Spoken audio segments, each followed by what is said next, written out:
আসসালামু আলাইকুম। Hello viewers, আশা করি সকলেই ভালো আছেন। আজকে আমি রান্না করব লাউ দিয়ে টাকি মাছ দিয়ে। লাউ হলে টাকি মাছ, না হলে লাউ কি খেতে মজা হয়? হয় না। তার জন্য আমি লাউ কেটে ধুয়ে পরিষ্কার করে নিয়েছি, আর টাকি মাছগুলোকেও আমি ভালো করে ধুয়ে পরিষ্কার করে নেব। লবণ দিয়ে আবারও মেখে ছেঁকে আবার একটু ধুয়ে নিতে হবে। চুলার মধ্যে আমি একটা কড়াই বসিয়ে দিয়েছি, অল্প পরিমাণ তেল দিয়ে দেব। দিয়ে আমি পেঁয়াজগুলোকে ভালো করে ভেজে নেব।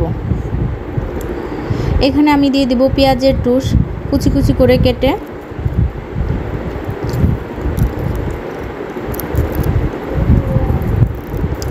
মশলাগুলোকে কষানোর জন্য অল্প পরিমাণ পানি দিয়ে দিব। এখন দিয়ে দিব আমি মরিচ গুঁড়ো, হলুদ গুঁড়ো, ধনিয়া গুঁড়ো, আর দিব এখানে পেঁয়াজ আর রসুনের বাটা।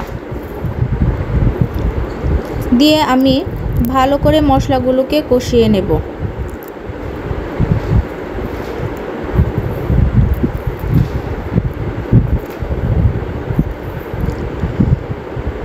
ভালো করে নেড়ে চেড়ে মশলাগুলো কষিয়ে নিতে হবে। যখন তেল উপরে ভেসে উঠবে তখন বুঝতে হবে যে আমার মশলা কষানো হয়ে গেছে। এখন আমি পরিমাণ মতো লবণ দিয়ে দেব।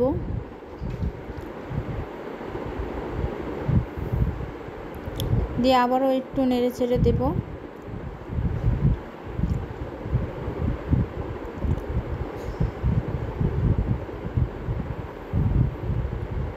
এখন আমি দিয়ে দেব মাছগুলো একটু দিয়ে আবারও কিছুক্ষণ ভেজে নেব মশলার সাথে।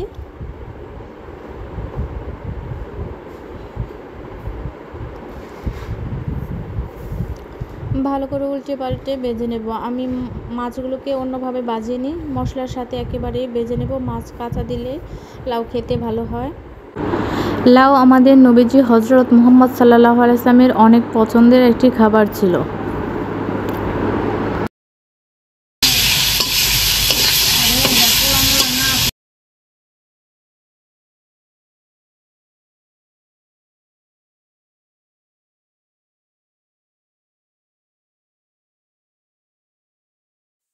আমার মাছগুলো ভালো করে ভাজা হয়ে গেছে। এখন আমি কেটে রাখা লাউগুলো দিয়ে দেব।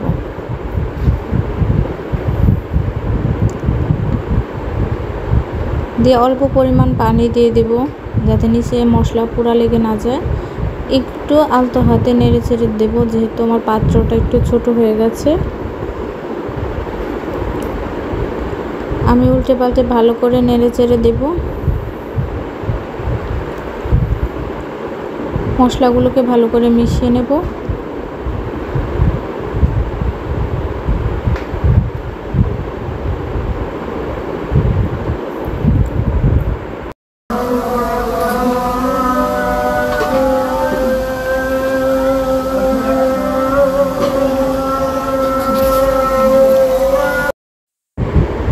আমি আবারও একটু ভালো করে নেড়ে চেড়ে সব কিছু একত্রে মিশিয়ে নেব। আমার মেশানো প্রায় হয়ে গেছে।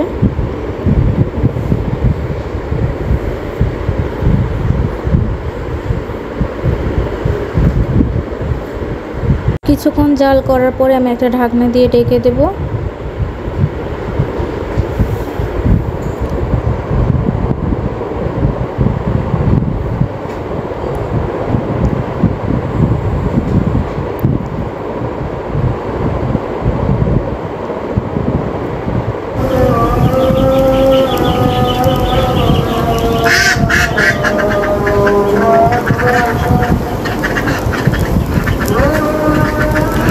ঢাকনা তুলে আবারও কিছুক্ষণ নেড়ে চেড়ে দেব।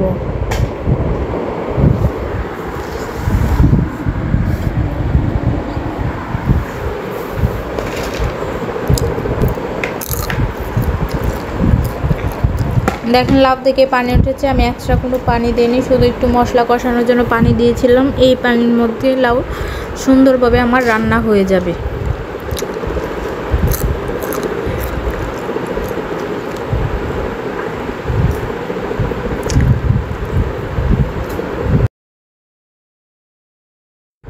ভালো করে নেড়েচেড়ে এখন উপরে আমি দিয়ে দিব পাকা টমেটো দিলে লাউয়ের টেস্ট দারুণ হয়। এইখানে আমি দিয়ে দিয়েছি কয়েক পিস টমেটোকে কেটে। দিয়ে আবারও নেড়েচেড়ে মিশিয়ে দেব। টমেটো হওয়ার আগে দিতে হবে, শুরুতেই টমেটো দেওয়া যাবে না। দিয়ে দেব আমি কয়েকটা কাঁচামরিচ, মাঝখান দিয়ে আমি ফেলে দিয়ে দেব।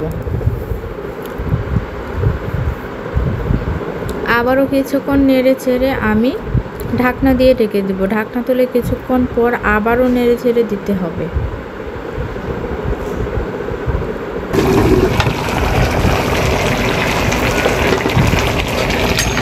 দেখেন আমার লাউ প্রায় হয়ে গেছে। এখন উপরে আমি ধনিয়া পাতা দিয়ে দেব।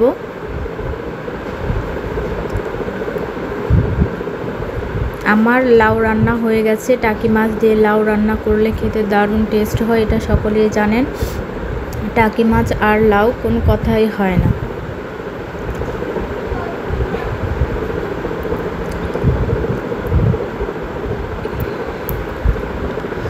আমার রান্না প্রায় হয়ে গেছে। লাউয়ের পানি যতটুকু উঠেছিল সব শুকিয়ে গেছে। দেখেন কত সুন্দরভাবে আমি রান্না করে ফেললাম। টাকি মাছ দিয়ে লাউ এভাবে খেতে দারুণ টেস্ট হয়ে থাকে, আপনারাও ট্রাই করবেন। আজ এই পর্যন্তই, সকলেই ভালো থাকবেন। আর আমার ভিডিওটি ভালো লাগলে চ্যানেলটা সাবস্ক্রাইব